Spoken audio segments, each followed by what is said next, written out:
Hai guys, hari ini aku mau bongkar si burlemar yang ini. Kalian udah pasti familiar dengan tanaman aku, philodendron yang satu ini, yang udah lama banget dan sudah banyak banget anak pinaknya. Nah teman-teman, ini kan udah beberapa kali aku potong-potong gitu, aku cutting. Sekarang tuh saatnya aku mau repotting karena kondisi akarnya yang benar-benar udah padat. Sebenarnya tadi ini udah aku coba lepas dan tapi aku pasangin lagi buat teman-teman lihat keunikan dari bentuk akarnya yang sudah mirip banget dengan pot. Dan itu adalah tandanya tanaman kalian sudah butuh diganti medianya atau ditambah pupuknya ya. Nah, teman-teman, aku akan jelaskan tanda-tanda tanaman kalian kalau sudah perlu diganti medianya. Yang pertama, kita lihat dari potnya. Ini potnya itu sudah lebih kecil daripada batangnya. Itu tandanya dia minta ganti. Dan kita perhatikan juga yang kedua itu akarnya. Ini di sini adalah akarnya yang sudah benar-benar meluber tuh. Teman-teman bisa lihat. Tuh. Terus ini akarnya. Mau aku lihat, buktikan. Nah, ini udah bentar, aku taruh dulu handphonenya. Ini teman-teman. Ini adalah akarnya yang benar-benar udah padat banget dan kalian bisa lihat sudah menyerupai bentuk pot. Bahkan turusnya pun nggak goyang sama sekali. Itu adalah tanda-tanda tanaman kalian sudah minta ganti.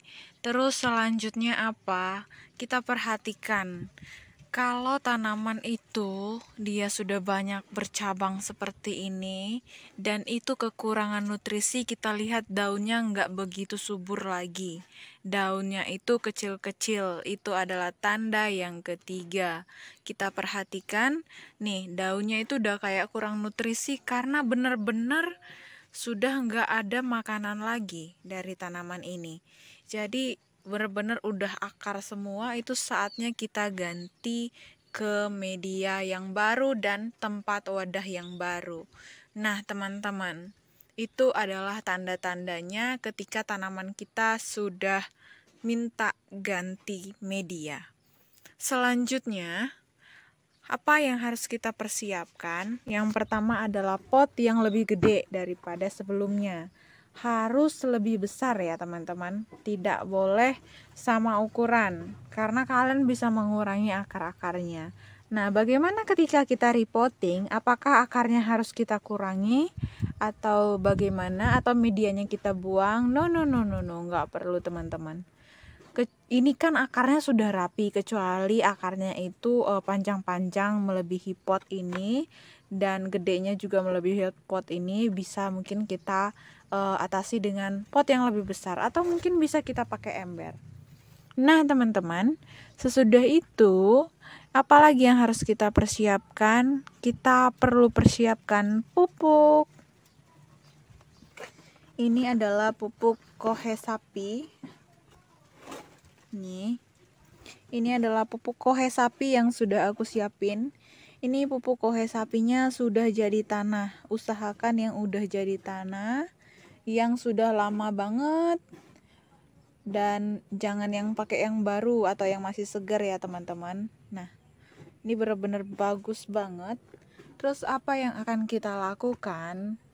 Jadi kita akan melakukan kebiasaan seperti biasa. Kita ambil potnya yang ini dulu. Nah ini tanamannya kita pindahin ke pot yang gede. Ini pot yang gede diameter berapa ya? Sepertinya ini 25 cm. Nah kemudian kita cemplungin tuh.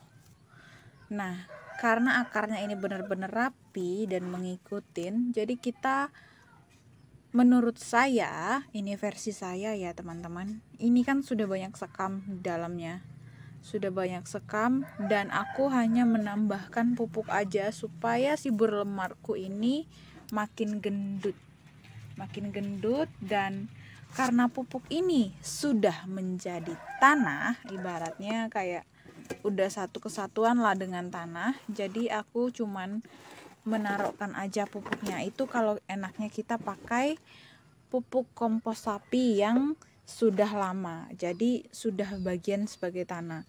Dan juga biasanya aku kalau udah kayak gini aku nggak tambahin tanah lain, tapi aku cuma pakai sekam aja. Cuman campuran di sini kan udah banyak dan cukup ringan sekali ini, jadi aku cuman menambahin pupuknya. Dan kita akan lihat beberapa bulan ke depan si tanaman berlemak ini bakalan gendut-gendut dan dia kembali segar, daunnya lebar-lebar kayak gitu teman-teman.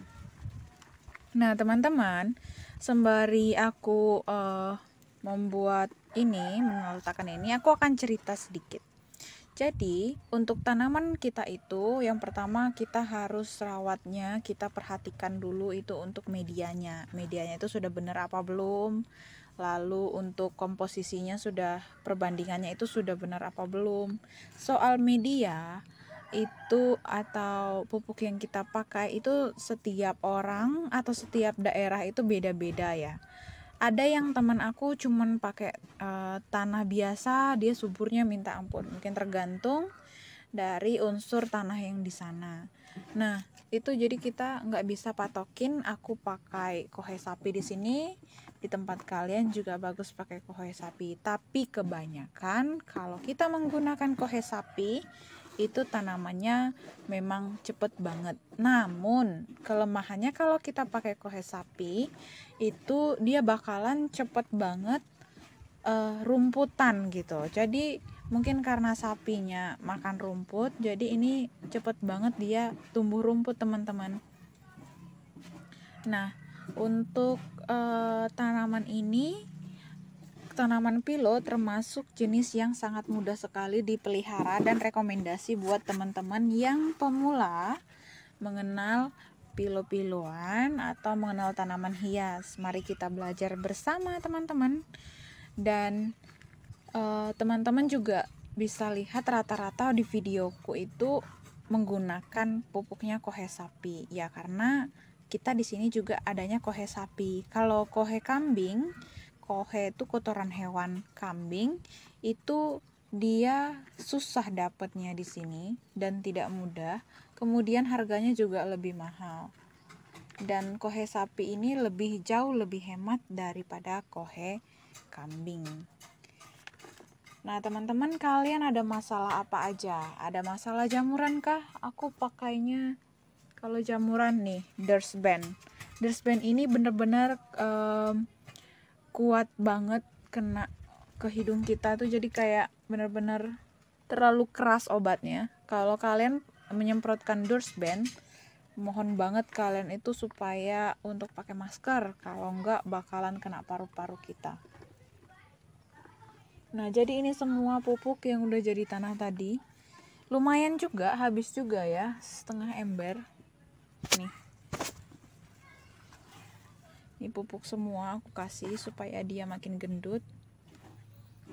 Kasian banget dia selama di pot yogap itu sudah terkekang akarnya. Sekarang kita kasih size yang lebih gede sedikit.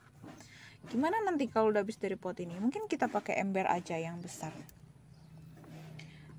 Teman-teman, kira-kira kalian ada masukan atau masalah apa dalam perawatan pilo ini? Mungkin teman-teman mau sharing, atau mungkin ada yang menambahkan tanda-tanda tanaman kalian udah minta diganti media atau size potnya. Kalian boleh tuliskan di kolom komentar dan jangan lupa untuk subscribe channel YouTube aku. Terima kasih supportnya. Kalau ada masukan atau rekomendasi untuk buat video, silakan teman-teman tulis di kolom komentar. Terima kasih sudah menonton. Untuk video berikut ini sudah selesai, jadi sengaja aku buat segitu separuhnya. Karena nanti kalau turun hujan ini akan memadat. Ketika memadat baru kita tambahin lagi. Oke teman-teman. Nah, benar-benar cantik. Warnanya itu tergantung keturunannya dan juga tergantung intensitas cahaya matahari. Aku ada juga bagikan tipsnya. Jangan lupa cek aja di YouTubeku tips untuk perawatan tanaman variegata. Terima kasih sudah menonton. See you next video guys. Bye bye.